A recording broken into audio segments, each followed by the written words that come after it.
I'm streaming, I like to do a check just to make sure. Okay, well, notifications. Put up, put up, put up, put up. Oh, wait a second.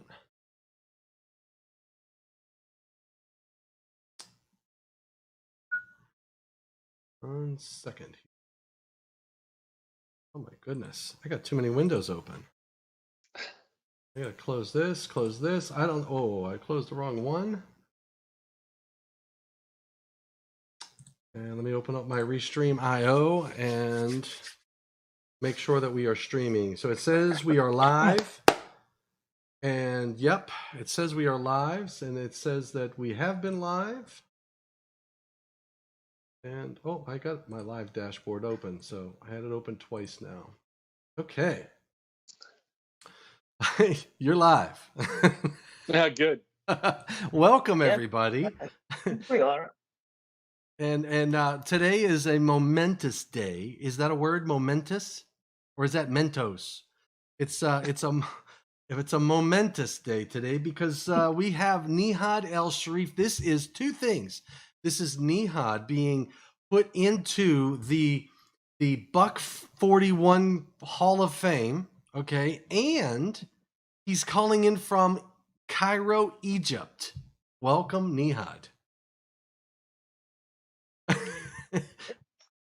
That's an honor, and great to be invited, and it's good to have. This last time we did this was in November, so it's been 6 months, 7 months. Yep. Always good to be back. My favorite YouTube channel. Sweet. Awesome. So Nehad, what's the weather like in Cairo, Egypt? Oh, it's pretty hot.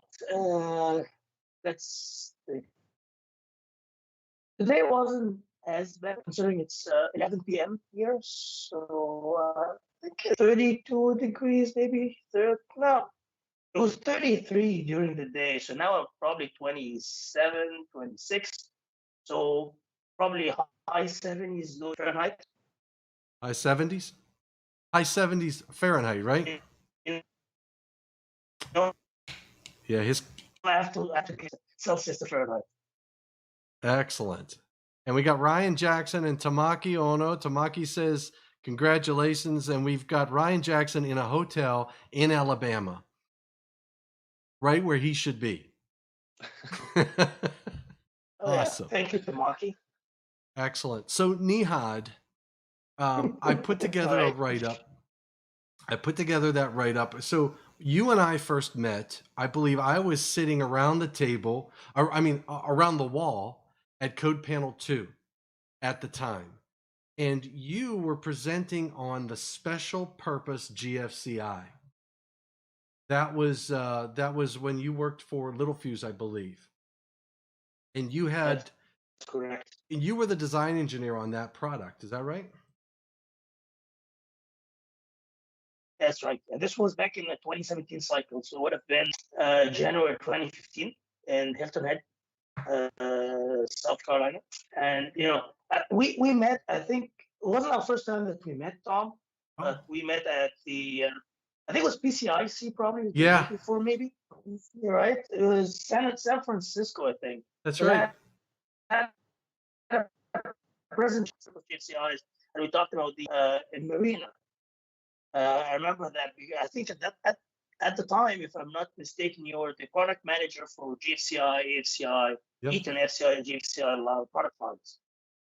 I know now you're doing better, greater, and bigger things, but this was back in 2014, I think. It was probably the first time that we met. That's right. 2015, the first electric code was the big. You're right. I showed up and I had no clue what I was doing, but it was fun. And I have to say, it was awesome to walk into the room and see some familiar faces. Like it was you. I remember he retired now, but like Ed Larson was a great guy. Started Electric. I met Brian Rock before at a NEMA meeting. Who else I knew? I would say the one member that I was really looking forward to support me during that was UL, Ah, yeah. but unfortunately the UL panel to present was Robert LaRocca, I believe, before Fred joined, our good friend Fred Decrees. So it was Robert, I couldn't make it. And I was like, I did have UL on my side. Where is UL? You need them. So that's the thing. So when you think about the Buck 41 Club, you know, the penny represents you putting your thoughts out there, and you did that, right? The nickel is actually making public inputs, and what I liked about your journey, and I remember you talking at Code Panel 2. I remember us talking. You're right about we were talking about marinas because there were GFCIs, and we were looking at what do we do for marinas and increasing safety in marinas, and you and I had kibitzed about that a little bit. But you know, when you're trying to make change in an industry, you've got to figure out who the players are. What's the process, right? And you had no guidance other than the relationships in the industry to help you make it happen because you had the vision, you had the dream, and you didn't necessarily see eye to eye with everybody on where you want to go, but you know, we all work together to say let's hear what you have to say and make something happen. So and you did that. So It was such an enlightening experience. It was amazing. And I don't say this. When I walked into that room, because that year I had you're for panel 2, panel 3, and a whole bunch of other panels, 15. Swimming pool, I can't remember which panel. First ever be involved in the NEC. I just showed I just kind of had to jump and learn how to swim as I went, and it was great. Like just learning the dynamics of the room, like you said, Tom, with the stakeholders. And I walking in, I had a different perspective. I'll be honest. I thought by manufacturer, now I'm a self-employed consultant. But at the time, I was employed manufacturer, a U.S. manufacturer. I was based in Canada. I'm Canadian as well. I was born in Egypt. I'm Canadian. I've been living in Saskatoon, Saskatchewan, for the last 10 years. And I thought that the resistance would be coming from all the manufacturers that they just don't like this product, the new technology, right? And the labor and the, I guess, labor presentations would kind of jump all over it because it's safety for the people. yeah, you're Just their protection for their guys. And quick enough, I learned that it was not, totally out for lunch. Totally out to lunch when it came to that. That there were so many other factors and politics involved. So it was a great learning experience. yeah, and like you say, you've mentioned all of the key players whenever you're trying to institute change in an industry.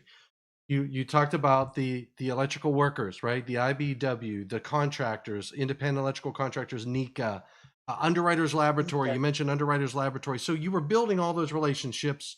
You were sharing that with them, the data, the information, the technology, and with regard to the uh, the special purpose GFCI, we didn't end up seeing. We saw some changes back. I think you were looking at. You were looking at from an application perspective the panel 15, which was focused on was it the movies, theaters, and carnivals and stuff like that, right? I think that was a I think panel 15, and there was another panel. I can't remember which one. Like the swimming pool one was a big one as well. This was back in the day. If you remember, this is the cut out. You're cutting out. You're cut. You know what, Nehad? Let's try killing your video stream. is when the national electrification of the power. Hey, Nehad. Okay. Can you guys hear me now? Well, I can let's. hear you. Your audio is cutting out with your video. So why don't we do this? Why don't you try just cutting out your just cut out your video and see if that'll improve, so we can at least hear what you're saying. Okay, so let me just kind of go off. I'm sorry for the connection. It's a bit choppy here. Okay. Let's just fix that real quick. This is better now. He does Yes. sound better, to be honest. Yeah, you sound absolutely awesome. So why don't you do? Yeah, if on the chat, can we let us know if it sounds any better or worse, and if you can understand everything that's going on. Appreciate everyone that's listening as well. We want to honor Nehad as much as possible, and so the idea is that maybe we might not be able to see him, but we can at least go ahead and hear his thoughts and hear exactly what the change doesn't occur on a dime situation, right? I think that's what you were going next to, Tom. And so, we caught a little bit of what he was going over whenever it comes to the penny for your thoughts, right? Only had a nickel for every time it did one of these things. And so now, moving on to the 10 cent, the dime for just change doesn't happen very quickly, right? You kind of have to keep on pressing on. Isn't that right, Nehad? It is right, and David, you won't be missing much if you don't see me, so not a big deal. Anyways, so yeah, I guess I have to repeat myself. What I was trying to say is, I was just telling Tom and you that back in 2017, this was the first time that the National Electric Code added the GFPE, ground fault protection of equipment for marine, at 30 million. And this was the year that I was asking to use special purpose GFCIs for protection, which is a 20 milliamp level.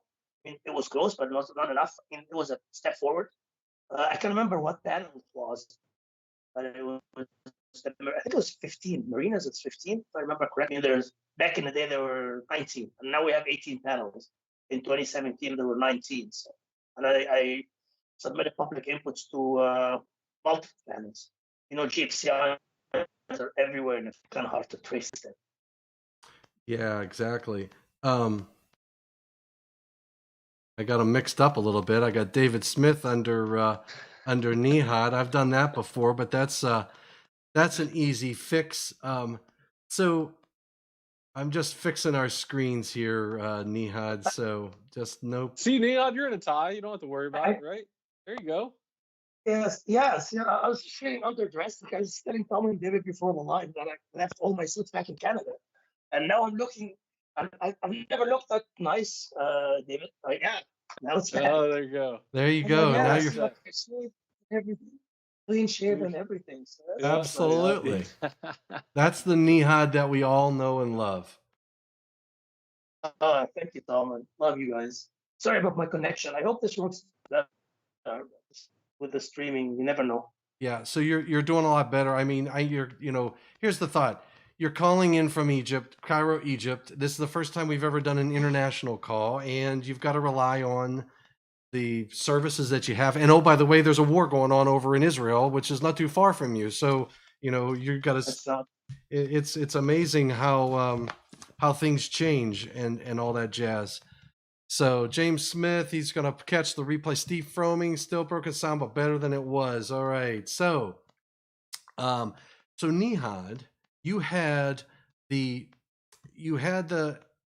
we all see your contributions to the industry every day. That's exactly right. And so the reason we went down this road of the special purpose GFCI. Thank you so much.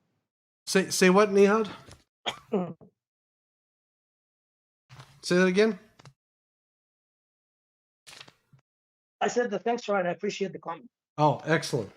So 210.8, we expanded 210.8b in the 17 cycle to include 3-phase up to 100 amps. And if you recall, Nehad presented, and I was on the panel at that time, Nehad presented in the first draft meeting. And then you had a change of positions and roles, and you couldn't come back to the second draft. And what we ended up with doing was we didn't accept the definition of the special purpose and whatnot, but based upon the data and information, we said there's data that says in other than a dwelling unit, we should be taking 3-phase into consideration, and we moved it to 100 amps because of what Nehad brought to the table. So that was, I think that's a good example, Nehad, of getting the idea, trying to do something about it, trying to get your And it recognizes a slow change. It wasn't very popular. I mean, if you think about moving it to 100 amps, anytime you expand GFCI, it's not everybody goes yay, so Unfortunately, not. I know, but so why GFCI? What's your passion? What brings you to that table of shock protection? What drives you? Yeah, so this is a good question. So I guess it goes back to my R&D days when I started working for Stark. Little Fuse. Stark was a Canadian company based in Saskatchewan, in Canada, and it was acquired by Little Fuse. And during the time when I started in research and R&D, research and development as a design engineer, I was assigned this project of looking into designing classes C, D, and E, what UL refers to as special purpose GFCIs. And it was interesting because I don't know, you don't get an opportunity every day to save other people's lives, and I guess it's just it's more like a interesting quest. It's a call, right? You wake up every day going to work knowing that your design Yeah, one day may end up saving someone else's life, and it was just like something very intriguing and interesting to me. So it took a couple of years, and luckily we got the design done, and I guess we're proud to say that was the first ever Class C and Class D device. And I was lucky enough that I started with the at the very beginning when it was just an idea, like inception of the whole thing on a piece of paper. So, schematics and just coming up with ideas. And it wasn't me, of course. It was like a group of us. I was kind of the lead engineer, but it wasn't just me. There was other smart individuals involved as well. I was the youngest person, but they just assigned me this project. That was my first thing to do with R&D. And as we went through the design and we got it certified, I had to help with certification through UL, which was another great experience, like learning oh yeah, certification and testing and all those great things. And as this project was kind of ramping down, another opportunity presented itself, and I moved to product management. So I got to kind of move on with my baby, as my friends used to call it. It was my baby.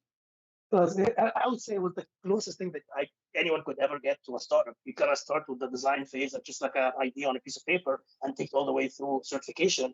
And usually, like David and Tom, you guys know, like big corporates, hmm once the design is over, engineering work is done. You kind of don't have to worry about it until something happens in the field or there is a new rev that you need. yep, Some features are required or whatsoever. And then goes to sales, marketing, and sales and product management. They kind of take it and run with it. So I moved with the product. It's pretty cool to do the education and just, I guess, bring up awareness. And this is the time when I first met Tom and Kevin Leppert as well from Eaton and a whole bunch of other great that's right. individuals in the industry, because I went out and started presenting at IEEE, writing technical papers. And I was just, how can we? My thought was, I was back in the day, I wasn't sure how can I help share this new technology with people, with the industry. So I went to start IEEE, and then I wrote some other, I guess, industry like magazines, articles in magazines like IEI, Plant Engineering, and ECNM, a whole bunch of other, I guess, articles or white papers or whatsoever. And then I found out that, I was always wondering, how can this new idea be introduced into the national electric code? And, the thing is, I was working for an American company at the time, but being Canadian didn't stop me from, kind of helping. And hey, safety is safety, and we're, I guess, all three of us are professional engineers, and it's Right. part of our code of ethics. Just to, if you see a problem and you know it's a problem, you have to step up and just use your engineering, its education skills, and Yep. try to fix it, right? That So you know what? That I went. that's a good point because I think, like doctors, medical people have that in their code of ethics that they need to save lives, right? And so when they see somebody in need, they have to step up, and that's just like you say, it's using your trade, and your trade is engineering. So and a lot of what we see in 210.8 is looking at recognizing hazards and then we have to think about what is the hazard, right? So you brought up 210.8F, if you recall, Yeah. in the 2020 cycle. Yeah, I'm just get my bearings straight. We didn't talk about that in the 17 cycle. No, it was 2020. And it's interesting because I guess just finish up the story. So I wanted to link this back to something that a week ago you had a great program with Jimmy Dollard, and Jimmy is a great guy. I love Jimmy to death. And Jimmy said something that resonated with me because it was, I guess I experienced this firsthand, that you walk into the whole code process, updating the code and just making new changes with some ideas, but it's not necessarily that you end up getting all what you're asking for. Sometimes just have it's a compromise. There's so many different stakeholders, and you need to understand the different perspectives from different individuals. Different, Tommy, were mentioning stakeholders like QL, inspectors, IEI, you have the NICA, IEC, all the labor representation, home builders for panel 2, manufacturers, and all those individuals. So, you just kind of have to step up to the challenge and share your idea. The outcome would be, it could be get to what you ask for, or maybe you don't get anything. Yeah, This that's would be right. the case if you get anything. But as you know, 2023 now, there's some ideas and floating, and it's probably going to make it maybe in the next cycle or so. I guess just the industry wasn't quite ready for the the idea. But hey, someone has to step up and share the knowledge, right? That's right. And that's was the stimulus for the whole buck 41 concept, because it doesn't, nobody gets recognized. I mean, you don't get you could go back and look at all of these things in this book, but you never know what was the stimulus behind it. Why do we? I can't tell you how many things in this book that you wonder how you got where you were. And I've had questions about like 24087. Why 1200 amps? And you said it, Nehad, and so did Jimmy the other day. It's what you do to get 2/3 of a vote for a change in the code. And did you get what you want? And then sometimes you better be careful what you ask for, because Exactly. you might start down a road thinking, I think this is the solution, here's the problem, and you might be a manufacturer, you might be a contractor that has a thought in their mind, and then you find out that, oh no, I was wrong. But then you've raised the problem and someone else says, well, this is the right solution. Then you go, well, I don't like that, but but you never know where it's going to go. And to your point, Nihad, 210.8F, you brought this to the table, and your original language is what I'm showing on the screen. This was your public input, right? And you were going after branch circuit conductors installed outside of a building, regardless of what it was on. And in the circuit before the conductors have to leave the building from which they are supplied. This does not apply to outlets, luminaires, and devices mounted on exterior walls of a building as long as the circuit conductors are installed inside of the walls of the building. So you didn't get quite exactly that language, but the panel put together, I think, some pretty good language that matches what your intent was. Do you agree? Yeah, for sure. So Tom, let me share an interesting story. You probably know this. I'm not sure if David knows the story, and for our audience as well, with regards to this specific, it was public comment, wasn't a public input. So we had this was the Tom said 2020 cycle. Things happened in 2015 cycle.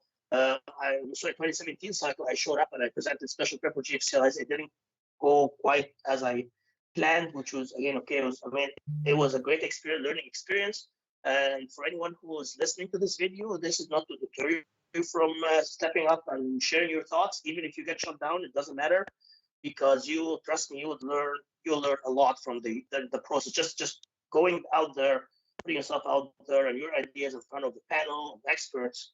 And learning their feedback and learning their the different positions and the dynamic of the room, and you can always go back and I guess improve on your idea. So fast forward 3 years, 2017 cycle, the 2020 cycle, things happened. I wasn't employed by manufacturer anymore, so I was able to get a position, a seat on panel 2 as an IEEE representative. IEEE is categorized as users, so being a manufacturer, employed by a manufacturer, you won't qualify. But since then, I just went on my own and being a consultant, so I could represent IEEE on the panel, which is what I'm doing now. So it was quite an honor. Think of it, one cycle, 2017, I had no clue what I was doing.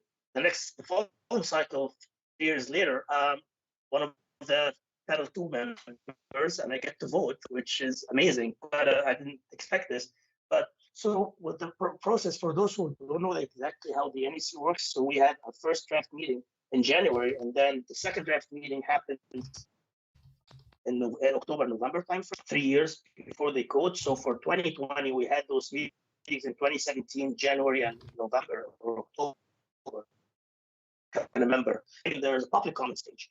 And NFPA rules requires that we cannot submit any new material draft meeting. So everything has to be, something that has, like, all the information must be. That's right. I guess went through the vetting of the public comment and public for the public to comment on and understand and whatsoever. So we had our first draft meeting in January 2017, and then in May, and I remember that I attended an IEEE conference, and Tom, you know this, ICPS. I know you've been used to go to those meetings, right? So I was there, and it just happened. On ICPS, for those who don't know, we have different tracks, so different papers running at the same time. I believe 4 or 5 running at the same time, if I remember correctly. So I walked into a presentation. I don't know, like it had nothing to do with GFCI. I walked into the room to listen to a presentation, and the presenter happened to be a forensic engineer, and he was talking about something very, very different, had nothing to do with GFCIs. But he shared the story, the unfortunate story of, I guess, showing it, of a 12 years old Bontrell Bargo, I apologize if I'm butchering his name, a 12 years old boy in Chicago, and unfortunately he lost his life because he just made the buddy John's HDC unit or the condenser unit outside of his house. And I know Tom has the pictures. You can probably maybe show the pictures because I got the pictures. So I heard the story, and I was, this is we can let this happen, right? And now I have the scene on panel 2. So you're something here of this. This was back in 2007 when I learned. This was 2017, so it was 10 years later after the fact. I talked to him and I asked if I can get more information, pictures, all the support that I could get to try to convince my panel colleagues that we need to do something about this. He was, I guess, gracefully, he provided me with the information. He said he would check with the lawyer, his family, and all those kind of interesting things. And I remember when I went back home in Saskatoon, I phoned up and Chief Waters, other friend he works for Schneider Electric, and it's like, hey, this is the case, and then I found out of this incident and need to do something about it. But then the challenge was, this was made. Remember, this was made, so this was after first draft meeting. We couldn't introduce any new material, so I had to wait. I would have to wait for 3 more years for the change to happen. And I remember it was Tom, and because initially I was thinking, you know what? When I first heard that incident, I was thinking we were going through the struggle, which unfortunately we're still going through, trying to expand GFCIs to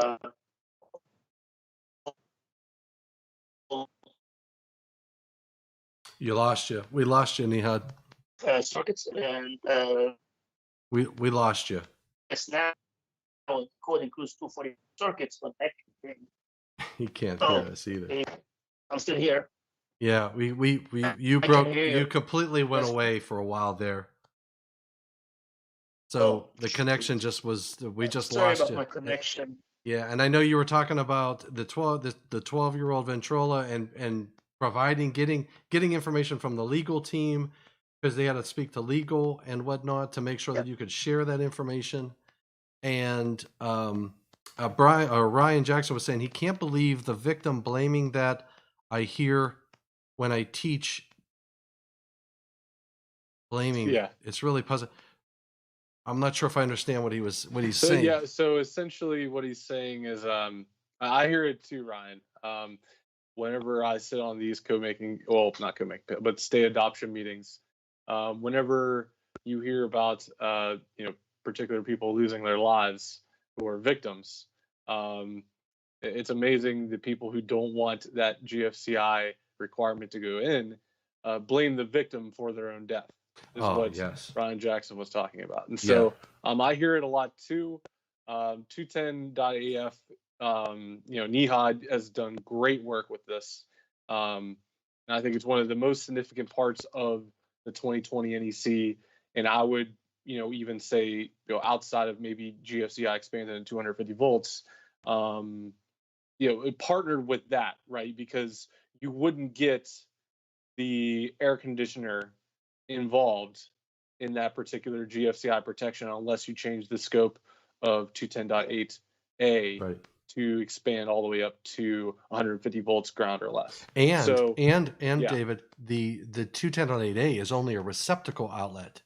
And this is a outlet, not just a receptacle outlet. So you'd have to change the amp rating and the scope of A, which doesn't right. deal with outlets. That's exactly right. And so, yeah, Nihad, hats off to you and Ryan, and everyone else out there in Dimitrovich land.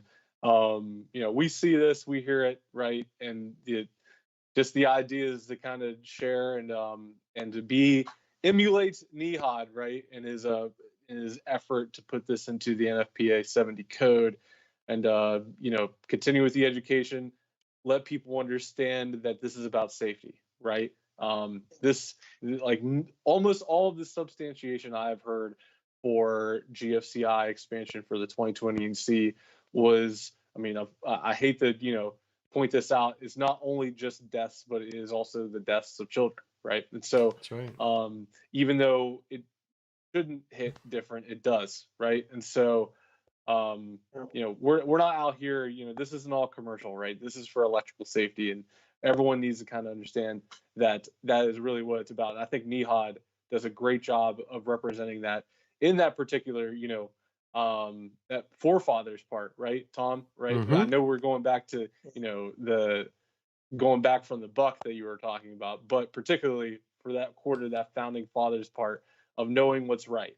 And so this particular issue is one of those issues where Nihad knew what was right, what needed to be done. And fortunately, we followed through to getting it all the way through to the 2020 code, which is fantastic. So, David, yeah, it's interesting, and I kind of I hear what Ryan is saying, and it's really sad when people blame the victim. It's blows my mind away. And like to your point, it's just like, I mean, this is the NEC, the National Electric Code in the US. I'm Canadian. I live in Canada. I was born in Egypt. I live in Canada. But again, I just when I found out about this sad incident, that's like I just can't ignore this. And I was just saying, I guess when my connection dropped out, I apologize. That there was quite a few challenges that this happened in May after the public input deadline was, passed, and even the first draft meeting over. So I was Tom Thomas Dimitrovich as a panel to my colleague, and who is very involved with he's not panel two member, but I called both of them and I said, hey, this is the case, the incident that I came across, and we need to do something about it because I hate to say it, and when I was talking to the forensic engineer, he told me that if it becomes if you're successful in making change in the code, please let us know so that the lawyer can go back to the family to tell them that their son's life didn't go in vain, and they be I guess they would rest assured that this incident was never going to happen to another kid or somebody else. At least there'll be. I mean, it may take away from the tragedy of losing their son, but at least they know that there was something there that hopefully was never going to happen again. Yeah. So talking to Tom, as Tom identified, initially when I heard this incident, I was thinking 210.8a, which is receptacles. But Tom and I were discussing and said, and then we kind of, and Tom was specifically mentioned, this is not going to fit in 210.8 because this was an outlet. Outlet. It's not a receptacle outlet. There's a disconnect switch and whatsoever. So we need to do something about it, that we maybe introduce a new subdivision, 210.8F, and this is how 210.8F came into existence. And luckily, again, and this is I wanted to share this story because anyone who's listening or hearing us here, even if you missed the public input stage, don't let this stop you, because luckily enough, we went back and there was a public input that requested something similar to what we were talking about, but it was resolved. And by resolved means that the panel 2 members voted it down because there was not enough substantiation. So I used this incident as a substantiation. And again, remember, in the second draft meeting, you can't bring any new information to the table. But this was a public input that was shut down back in January. So I brought it back. And this was, most of the wording was from this specific public input that wasn't mine. Brought it back and say, hey, here's a sad story. I had to say, but here's the body that you guys are looking for to make this change happen. And as Tom mentioned, and Tom was showing the public comment that I submitted, what ended up getting into the code was completely different. Like, for example, which I still don't like, we have 50 amp limit, which is not going away in 2023, because as David and Tom, you guys know that current doesn't have to do anything with the shock, it's the voltage. So, if the amperage in the circuit is 50 amp or 60 amp, it's not going to change the fact that someone could get killed. Right. Like, I don't see a reason. Like when we had the 15 and 20 amp limit in 210.a, I'm glad that it was gone back in 2017. Part of, I guess, what I proposed during the special purpose GFCI journey. But again, current was I hate it because we're kind of telling the code user that, hey, if your circuit is current or load, or if your load is more than 20 amp, then it's not going to shock you. You're going to need GFCI, which is totally wrong. It's not true. That's sort of like, I mean, if you look at the code, it says 15 and 20 amp receptacle outlets, and you go, well, the 30 amp receptacle outlet must be safe, right? Or the 60 exactly. amp. So, and that's why when people ask me about how this, you look at what this whole process, you communicated, like you were saying, you called me about this, and we talked about where it would be appropriate in the code. And we talked about it. You can't go in A, it's got to go over here. And we had that discussion. So what you're doing is you're working with other people to come up with language, because they're starting to understand the issues. And then what that's also doing is you're building that, you're working to get the simple majority, right? You're earning the buck and the buck 41, because you're working with everybody who you're talking to that are either on the code panel or ancillarily related, and you're getting their input, because consensus is not Nehad's idea and you can't modify it. Consensus is everybody around that table is going to give a little bit. And then there's a sense of ownership associated with the language that's in the code. There's things I know that in the code book that I know either came from you, Nehad, or somebody else, and I hear someone else talking about it and they're speaking to it as if they had the idea and it's their idea and it's their change. And sometimes you could look at that and say, well, that's wrong. And I look at that as, that's freaking awesome, because that's ownership. I mean, that person, whatever their involvement was, they feel a part of the solution. It may not have been their original idea. They may have contributed a dialogue to it, but they helped mold and continue that direction, because it's more than just one person, and you got to get consensus. You got to share your ideas. You got to get it out to people. You've got to accept the fact that you're not going to get what you want. And Nehad, when you talk about data, okay, I went to the CPSC database, which is Consumer Product Safety Commission. You can go out to their website. They have a searchable list. And all I did was look at electrocutions, and then it'll spit out an Excel spreadsheet. And I, you know what, I have not really looked at this data until, because I just did it this morning for a different presentation I was doing, and I knew I would be able to use it for this call. But this is all of the deaths that are directly associated with air conditioners. And if you look at these, you know, a 68-year-old man was working on his air conditioner at a residence, and he was electrocuted. 29-year-old decedent was electrocuted by an air conditioner while working in an apartment complex. 55-year-old male was electrocuted while reportedly attempting to repair a fan of the air conditioning unit in the attic of his home. And you look and read down through, all of these are deaths directly related to air conditioning units that either the people were either working on or they failed. And in the case that you brought to the table, you know, this one here, 35-year-old male decedent was working in the attic with a copper tubing to connect the bathroom fixtures. He contacted the power cord from, I got to read this one, from an air conditioning unit, and was electrocuted. Okay. And so you look at these things and you go, these people didn't have to die. The technology is there. And this was what, 2014, not that long ago. Look at the dates, 2017, 2018. The air conditioning somehow malfunctioned and started smoking. A 30-year-old female decedent tried to open the door, and that's when she was electrocuted. It appeared that the air conditioning unit caused the surrounding area to become electrified. That didn't have to happen. Yeah. And these are the ones we know about. Right. These are the ones that are reported to the Consumer Exactly. Product Safety Commission. How many aren't reported? And these are just the ones in the United States. That's right. And you know, Tom, this reminds me of, I'm going to steal your quote. This is something that I always heard from you, and I just loved it, and I use it all the time. Tom Dimitrovich always says that there is no reason at this day and time for anyone to be killed or shot at their home. There is no reason. It's the truth. We have technology, we have the means to stop this.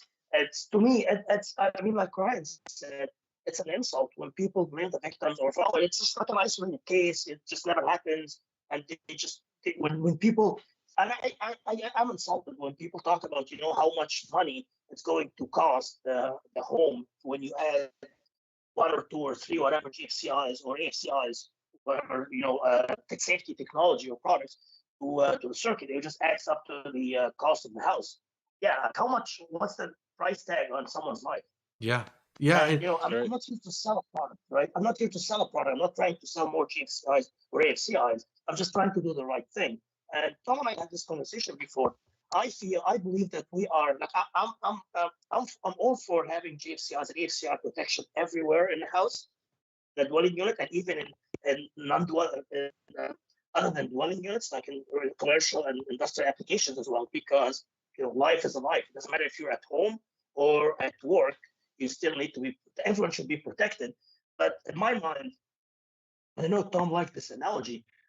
I think that we are going through the same fight that the automotive industry went through over the years with seat belts and airbags. Yeah, because, you know, now, today, no one ever questioned the value of an airbag or seat belts, right? Like, you just kind of, you jump into your car and you put your seat belt on, and God forbid nothing happens, but you know that there's an airbag waiting there to save your life or your loved ones if something bad happens. What are the odds of an accident?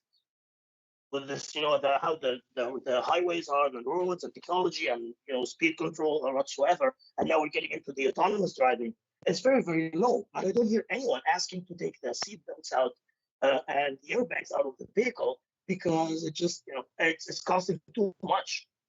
So unfortunately, we're going through the same phase of, back in the day, people were resisting seatbelts, resisting airbags. But hopefully one day, I'm hoping Tom and David and Ryan and all the great people, maybe myself, will be able to look back one day and say, you know what, now we have AFCI, GFCI protection everywhere in the house, everybody's protected, and just no one ever questioned you know, how much money it's going to cost. A couple extra, you know, protection and, you know, some of the circuits. So this is really what I'm hoping for. Yeah, and so Robert from Omaha brings up a point. He says people will spend money on on a $5,000 faucet. I'm not sure about a $5,000 faucet. I've never seen one personally, but he goes, but refuse and even fight when something that will save lives is introduced. And here's my issue.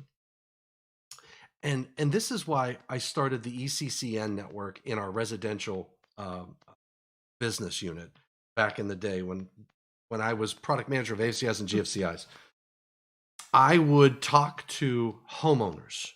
Okay, I never forget. I went to jury duty, and in Pennsylvania, you go to jury duty and they stick you in this room with all these people. Okay, and if they call you, then you do your duty. But if not, you go home and you're done. Well, I'm sitting in this room. I had to get there in the morning, and I got like all day. And what do? I mean, they have a couple TVs up, and they have all these people, and I had my notebook, and I'm like, okay. So I started going, and I sat down with various people at the tables. I said, "Can I ask you a question?" And I started asking them these questions about safety. And I said, if I told you, and I explained what GFCIs and AFCIs were, and I said about increasing the cost of your home. I don't know. I was using numbers that were astronomically higher than what they would have been.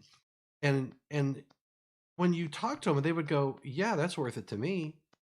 If you talk to the homeowner, if you talk to my wife and you told her, "I can prevent anybody from dying from electrocution in this house," and you show the statistics, you talk about all of this, she knows I like to work around the house and I'm doing work and all these different things, she would say, "Put them in."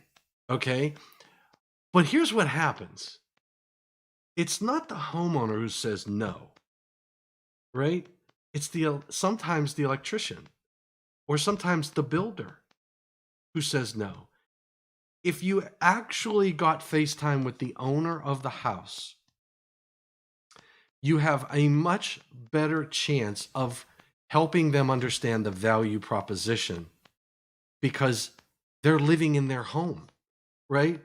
And so Robert brings up the point, he brings up, and it's intriguing from a plumber's perspective, because when I built my first home, I built a house and I was walking through the house with the plumber. And the plumber was telling me about, okay, we got these special faucets that won't scald you and stuff. I'm like, yeah. We have these porcelain this, and he is talking about everything plumbing that I never even knew about plumbing, and educating me in the whole process of the different solutions that are available. None of it was code requirement, right? But we went to every single place where you would have water in my house. When my electrician comes to my house, I said, "I want a generator." And he said, "No, you don't need that. They got pretty good power out here. I'm out in the country. I'm relying on septic. Okay. I have a septic tank and I have well water. I don't drink if I don't have electricity because my pump is not going to pump water." So I was like, well, I don't want to be, it was like pulling teeth. So I think in many cases, we make the decisions for the customer, as opposed to the customer saying, "This is what I want," and us saying, "Here's how we're going to make this happen." Sure. And so that was a part of the ECCN network that I created, because I said, hey, we should be teaching the homeowners, because I think if you get in front of a homeowner and you explain, we had an administrative assistant here at Eden called me one day, and she says, "I'm putting my Christmas lights outside. Do I have to think about shock?" And I was like, "Let me come over." And I walked over and I took my tester with me and my indicator, and I plugged it into the receptacle, and it's not tripping anything, right? So I found the circuit that it's on, and it did not have GFCI protection. So I put GFCI protection in there for her, and then I leave, and she calls me. She says, "Oh my God, you saved my life." And I'm like, "Well, what do you mean I saved your life?" She says, "I was working outside in the yard." She says, "And I was stapling the cords to the her whole back porch was metal encased, aluminum." And she says she punctured the wire and she tripped the GFCI. She says, "I could have got killed." I don't know if she could have got killed. I could say, yeah, I think you owe me a lot, but you don't know. I mean, you know what I mean? You really don't know. And so, but there's a hazard, and you Yep. got to do something about it. And Nehad, you've done that. I mean, you've recognized the issues, you've brought them to the table, you've worked with all the different people in the industry, and you influence change, and it may not be exactly what you were going for. It may be less of what you wanted. It may be more than what you wanted, but at least you got something, you know. And Ryan Jackson But says if the code rules if the code rule is good, he says we made the change in the code. If it's bad, then they made the change in the code. That's so I, that's what you I, got to do. and Tom, to your point, this is the beauty of the NEC process and any consensus standard. You have to be patient and consistent, right? And we still have the first draft. We just had our ballots out and whatsoever. But Tom knows this, and anyone who's following the 2023 code progress, 210.8F is expanded. So if right. if the what we did in the first draft holds, it will be expanded to accessory buildings, boat houses. Can't remember what else. Let me just pull it up because I know more garages, right? So Right. there'll be more expansion. It just needed 3 years for the industry to understand what's going on and maybe digest it a little bit. So like in electronics, if you have this analogy, it's very popular. Like you always have the early adapters, and then you have the laggers. And there's always, when a new technology comes out, there's always those people that are willing to go out and pay for it and get it. You don't have to wait for a code or an inspector to tell them that they have to use it, right? They're just early adapter. And then there are some people that kind of lagger and they need I guess the reason to jump on this technology, especially when it's, unfortunately, I hate to say this, when it's safety related, because safety is considered, it doesn't help your bottom line. It's like Yeah. most of the managers, people thinking like the whole business, like Tom said, it's it's not it does it's a cost, and people think, oh, I want to spend $100 on this safety feature. It's not going to give me any ROI. What's my return on investment kind of thing? But unfortunately, this is just a very limited and short-term thought that like safety is good business, as my good friend and mentor Mike Doherty, that my Thomas knows, always says safety is good business, and we should invest in safety because on the long run, there is a huge return on investment when it comes to making everything safe. And I would like to remind everyone who's listening to us. I don't know, a lot of people know this already, but it doesn't hurt to remind people that the code is the minimum requirement. Yeah. It's not, it's not the absolute. The best thing that you can do is, like as Tom said, it's a consensus standard. This is what everyone at the table, all the stakeholders could agree to, but this doesn't stop you from going above and beyond the code because you just want to do it right. You want to do a better thing. Like Tom said, you can just go out and he's using his house as an example. He just wanted to be, because he understands and he values his life and what we do his wife's life and everyone at his household. So he's willing to pay the extra. I don't know how much dollars he's going to put in as an. Yep. And to your story, Tom, which is kind of adds a solution to your story with the lady from Eton that said that you saved her life. It's amazing, right? So when I proposed this, and I know the story from our friends, Alan Manchi is a Schneider Electric. Yep. And Keith Waters. Alan is another panel member. And I was told, Keith told me this, both of them, proposed this, what they did, they went around through the company and did like some kind of auditing to see what is going on with, if this is even, like just like a random check through the company on all their employees. I mean, a section on part of their employees to see if this is even a problem. And Keith told me we were shocked by the number of problems that we found. And he said that one specific employee had the exact same problem as this sad story from Chicago. And to me, I was like, oh man, I didn't even know that it was that big.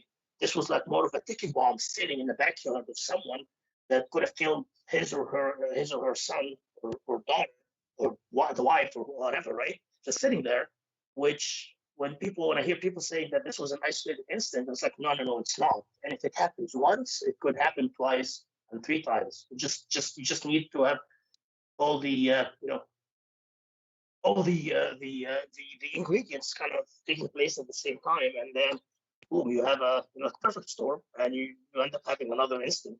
Yep. So I was really happy to hear that it's not just an isolated case. This could happen, and maybe this little effort that I did would save someone else's life. I don't need to know that. Like Tom was just like, you owe me a lot. I'm just happy to kind of just go to bed every night, and I'm thinking that, you know what, maybe this little thing that I did could have saved someone else's life. Someone that I don't even know, I never met, probably I'll never meet, but at least I know that I did the right thing. And it's just, I mean, this is kind of back to Tom's question, what got me into GFCIs and job protection and safety in general. It's just this gratitude and feeling that, I had my little contribution to save someone else's life. It doesn't have to be in someone that I know. Yeah. And they have data. We found data, and then the CPSC database is polluted with examples of where people were working on air conditioning units or touched an air conditioning unit or whatever. And now it's not the fact, it's not a problem of the manufacturer, it's not a problem of the installer. It's just how things end up. I mean, you have aging equipment, you have you can't point your finger at any one recipe, but we do know that GFCI is that last resort, and if it's there, you're gonna thank God it was there if you needed it.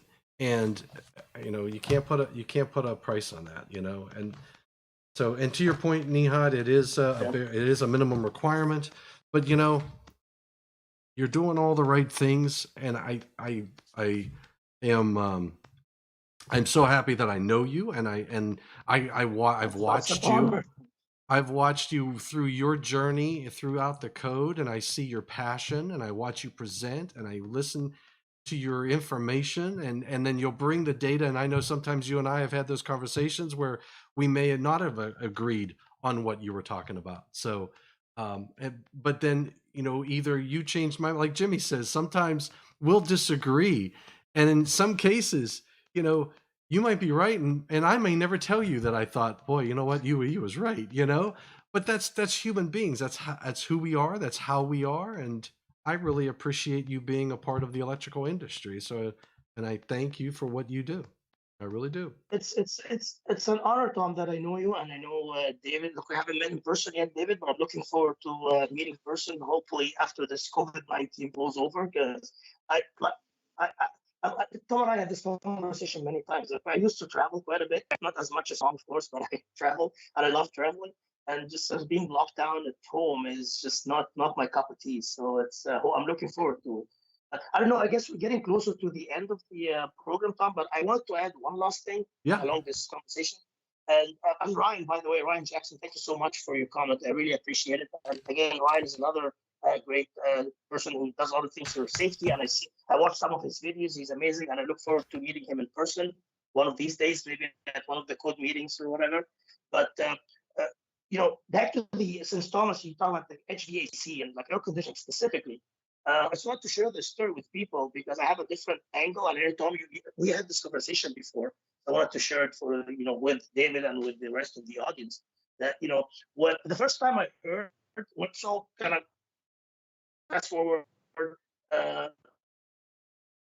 Panel two agreed on a public comment, and they just massaged the language, and they had an exception for writing added the fifth, whatever. I mean, at least you got something, like Jimmy said, you just get something, it's better than nothing, and then you build on it. You just kind of have, like in sales, like you have the small yeses, the small wins. You kind of get one win, like anyone in sales will kind of know this. You kind of get the small yes, the small wins, right? And build on them until you get to where you want. You're not going to get there, from the first shot.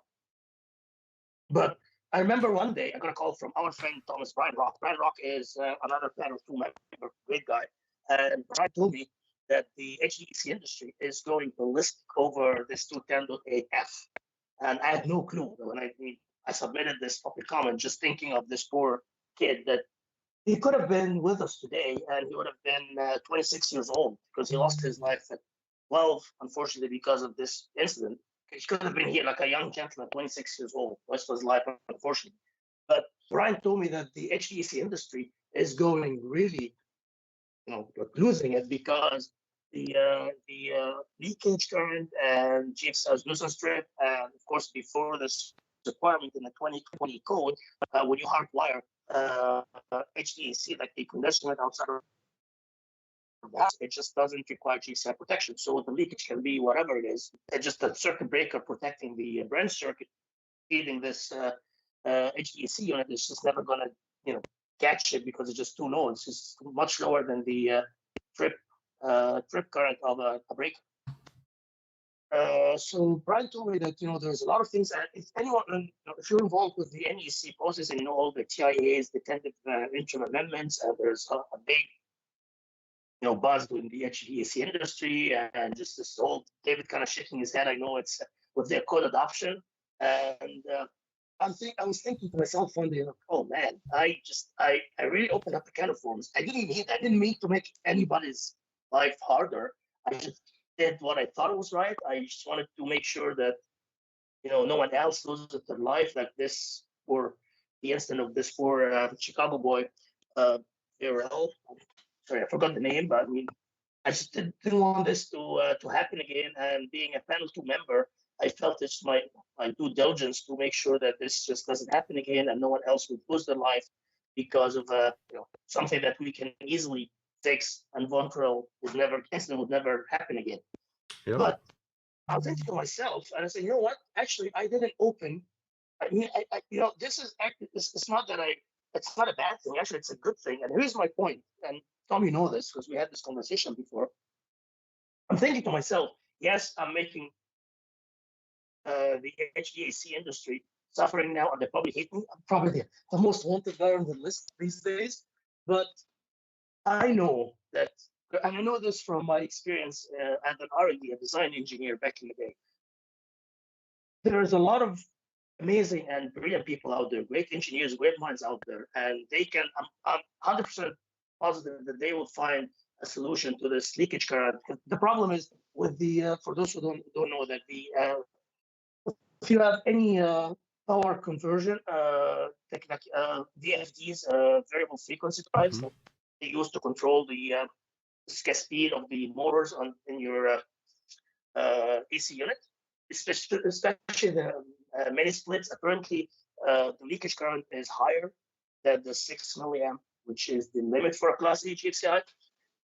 So, and they're saying we can't do anything about it. The standard, the HVAC standard, doesn't require this. It's an incompatibility issue, and they just want to get an excuse from getting exempted from this requirement. And I think to myself, no, because having this requirement in NEC is the driver for the industry to get all the great minds in the industry to get together and fix this problem and find a solution for it once and for all. Because, and like I said, I was a design engineer before, and I know we had all those great ideas, but because of time and priorities and all the economic forces whatsoever, you don't get to work on them. But what this, in my mind, what this requirement, the 2020 210.8F requirement did or created, it created urgency for those great minds to come together and solve the problem and fix it once and for all. And hopefully, maybe in 2 years, 5 years, or 10 years, we'll look back, maybe have another life and laugh about this because now the problem is gone because they were able to get together to fix it because there is a reason, urgency for them to do so. But if we, and this is just my personal opinion, I don't know if people agree or disagree. Of course, you're free to do so. But I think if we exempt the industry or take this requirement out, the urgency is gone. And 10 years from now, we can look back and say, oh, you know what? GFCIs are incompatible with HVACs because whatever reason. And I didn't create the problem, or GFCIs did not create the problem. The problem was there because we're not supposed to have that high leakage, because such high leakage on any appliance that is installed at a dwelling unit is a hazard, and it could kill someone. It could kill like a baby or like a boy, like the Chicago boy, whatsoever. So what 210.8F, at least in my mind, did, it revealed a problem that was sitting there like a ticking bomb. Like every time I walk in the back alley in Canada, and I see all the air conditioning units or condensers laying by the, in the back alley by the houses, like the backyard of the houses. I'm thinking to myself, I wonder which one is faulted. I never touch them because it's just like, you never know. Maybe this is the one. Maybe this is the one that will kill me. But I was thinking to myself, because we don't have this requirement. Exactly, you never know, Tom. And we don't have this requirement in Canada yet. And I'm thinking to myself, this could be a ticking bomb sitting there and just waiting for the, the perfect storm, someone to just touch it and just touch a fence or just like a Yeah. unit on the ground, and boom, they just get shot or Yeah. executed, which is really sad. And you know, If only So we knew again, someone. I was trying to. what if you look at like you say, you recognize you have an identified problem. There's statistics, there's data. You influence change in the National Electrical Code, and and there are times as a manufacturer myself that I may see a change that comes across the table that says, wow, I may have to change how I do business. And then, yeah, I understand the trials and tribulations, and you do too, Nehad, and you do too, David, about going back to engineering and getting the time and getting the resources. And, you already have a pipeline of projects that you're working on, and you have to think about manpower, and you have to think about how do we make these changes. But the fact that, like you said, the fact that that problem is on your plate, we're engineers. We are people that will make things happen. I have seen a group of engineers come up with stuff that I did not think was even possible, where you sit down and say, I've got a deadline and it's a year away, and I know say a group of this group, it takes them at least 3 years to get something done normally, right? And you go, how the heck am I going to do this? We have a deadline in 1 year from now, whether it be a code or whether it be a customer requirement, and you're working on a product, and somehow we make it happen.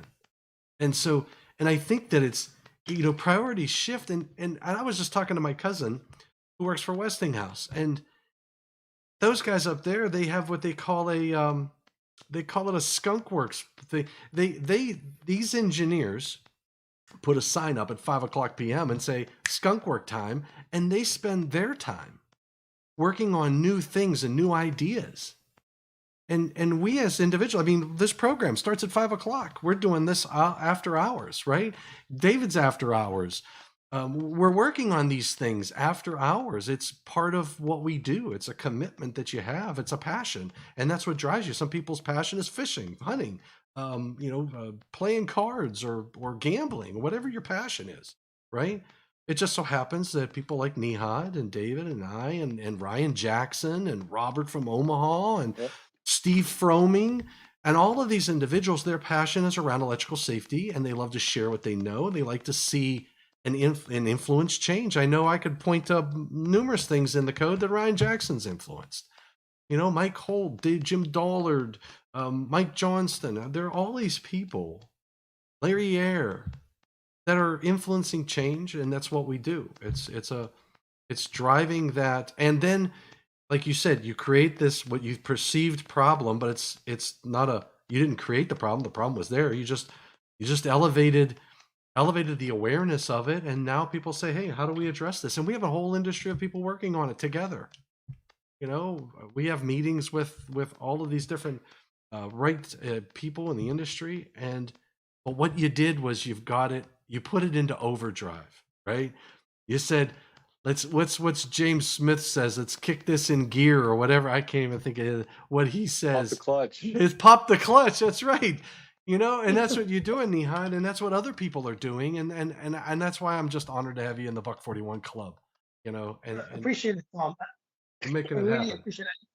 And since you mentioned fishing, I didn't know that this saying we have in Egypt, I guess it's in Arabic. I'll try to do justice translating it. And I would probably apply to you, David, myself, and all the people, I guess, code geeks and people that influence change. If I'm not into fishing, but if you're into fishing, they say that I guess in Egypt the fun is catching the fish and not eating it. And Yeah. I guess this is kind of what we're trying to do with the fun. Our fun is to try to someone would think this is just a waste of money. Why would I go through all those debates and after hours? And trust me, code making panels meetings are long meetings, and we meet like for not full days, like sometimes 10, 12 hours a day for 6 days, even goes into the weekend. Right. The prep work that goes before going into the code making panel meeting is humongous. Thomas would know this. Like, you have to go through all the public inputs of your panel and just kind of come up with, if you're for or against, and you have to be ready to discuss your position and just kind of argue back and forth with other stakeholders that might have, look, everyone has their own opinion, and you kind of just have to respect all different angles and perspectives. and you're just gonna go there and talk to the labor guys or the manufacturer or the inspectors. And trust me, you're always going to learn something, because I'm living in my silo. I'm thinking, as an engineer, but I don't see the perspective of an electrician. I've never wired, the 2-aught conductors, Right. for example. I Right. think they're like nasty to deal with, right? But as an engineer, like I can just design, say, oh, I'm just going to use this big, massive conductor. But then the electrician will be like, oh, I can't do this. This is not practical. It's easy to do on a piece of paper when you're designing, because you have not, like single line diagram. But then for those guys in the front line, just kind of, no, this is not how we do it, because of things that as an engineer, oh, never thought of this. So we kind of always learn something. Yep. And I wanted to add something to the national electric code is very important, but there are other safety standards out there. So if you're involved with, like, for example, CME, if you're involved with any other, the utility side, it's the NSEC, the National Safety. NESC, National Electrical Safety Code. NEC. Right, thank you, Tommy. Thank you for having me. I was trying to remember the acronym. Yep. So those standards, they need work. So if you're involved in the utility side or 70E as safety at the workplace, there's always room for improvement. And at the beginning of this video or this program, we were talking about. Tom mentioned that the special purpose GFCIs and my public inputs to the NEC that didn't make it. Guess what? In the same, so 70E is 1 year off. So the change happens 1 year after the NEC. So 2017 NFPA 70E was 2018 cycle. And I submitted similar public inputs to include special purpose GFCIs to 70E. And guess what? The committee liked the idea, but they didn't think it was prime time for it to be in the legislative text, in the actual standard. So what they did is they included special purpose GFCIs in Annex O, which is, if I remember the title correctly, safety-related requirement, safety-related design requirements. So it's like safety by design kind of thing. It's right. like and if you know the standards, it's more of a any annex material is informative. It's not enforceable by inspectors, but it's good information for the standard or the code user to have. And there's a list in Annex O in 7 NFPA 7E that talks about methods or things that you can do to design a safer system, safety by design. Yep. Electric safety workshop talk about this a lot, right? Yep. And special purpose GFCIs plus CD and E were included there. So again, another example of what Tom and Jimmy were talking about a week ago. I went in the cycle, 70 cycle, to asking for a requirement in 70E. I ended up with having something in the annex, which it's better than nothing. Anyone who's reading 70E, maybe someone never heard of special purpose GFCIs, can go through the annex and say, oh, it's not mandatory, it's not required, like it's not enforceable by my inspectors, but maybe they were just gonna take the idea and run with it, and just not save someone else's time. So it's better than not doing anything. It's kind of my point. So if your public input was resolved or shut down for whatever reason, this shouldn't stop you or deter you. You need to be stubborn, I guess, perseverance and persistent. It's gonna keep going, and it takes years. And sometimes it takes years. I believe that it took, if I remember correctly, UL told me that it took 12 years for Class A GFCIs to make it into the code. Back in 71, I think it was 71. 71. Probably 71. Yep. 71, right? So and it makes sense because GFCIs, I think, became available in the 50s.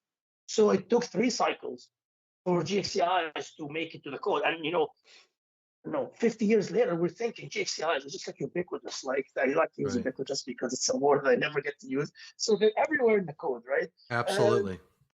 50 years ago, no one really thought that they were useful. For 12 years, like 3 cycles or 12 years. 12 years, GFCI's Class A GFCI was shut down until it was included. I think the first time ever was for swimming pools, not even in dwelling units. Yep. So it wasn't even Article 210. It was like swimming pools. Swimming pool lights. Someone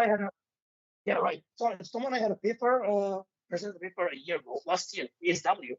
I don't know, I'm going to promote our paper, Tom. We discussed the history of GFCI, so if you have time to read it, great. It's an IEEE paper, and we talked about the history. And if you follow the progress of GFCIs, we think today GFCIs are everywhere, but 30, 40 years ago, this was not the case. There were separate incidents. And again, you have a small win and you keep building on it. So every 3 years, you go back and add something. And this is what we're doing.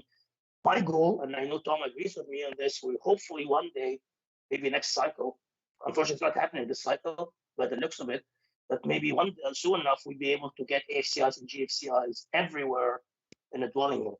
This is kind of Yeah. I guess, my goal. Yeah, one day we will be able to You know, protect what a our house. current is 15. We'll be able to protect that dwelling unit so that nobody dies from shock or fire. Well, Nehad, I appreciate And you. you know what's going to happen when we get this done? We're going to move on to 210.8b and protect people. I lost you. You said 210.8 something. Yeah, that's correct. I said, you know, Tom, what's going to happen after we're successful and make a change in 2010.88? We're going to go to 2010.8b and make the change and protection for non-dwelling units for all those people working on it. Yeah, there is an opportunity to look at some, and we've been working on that to try to correlate those two sections. All right, well, we are way over time, buddy, and I really appreciate. I think I enjoyed this discussion because I think it is a model for how you influence change in the industry, and you're making it happen, Nehad. So thank you. Thank you, Tom.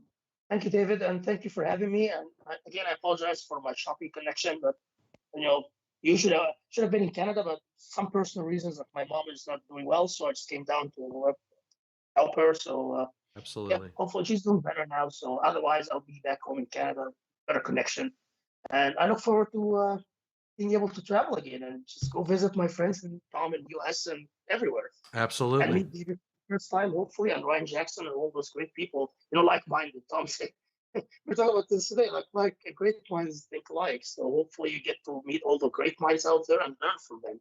Absolutely. Like a lot of Absolutely. All righty. Well, David Smith, any last words?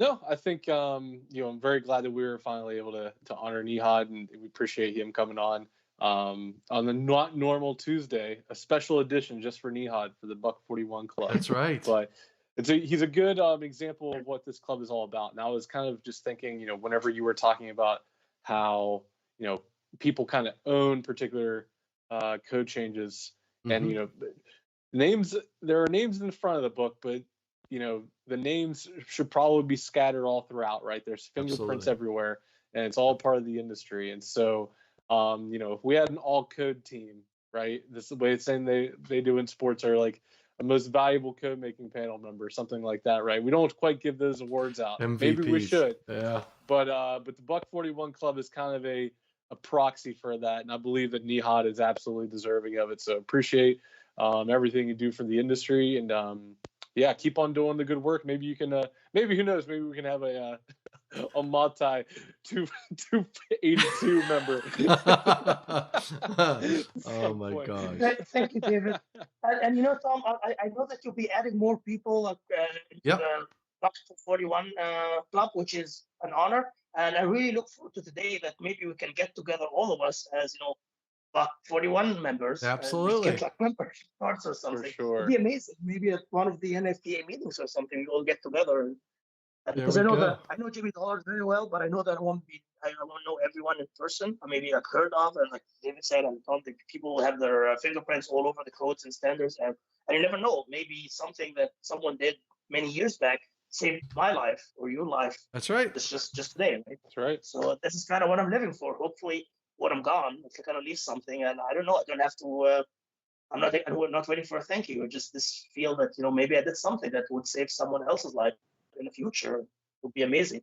There's the lineup so far. We got Jimmy, Scott, and Nehad, and I know we're going to have a few others. I've already lined up some of those discussions. They'll happen during Electrical Safety Month, and we're going to hit them into June and throughout. So, I've got to make a form for nominations. So that's my next challenge in WordPress, is to make a form. So thank you, Tamaki, for joining in.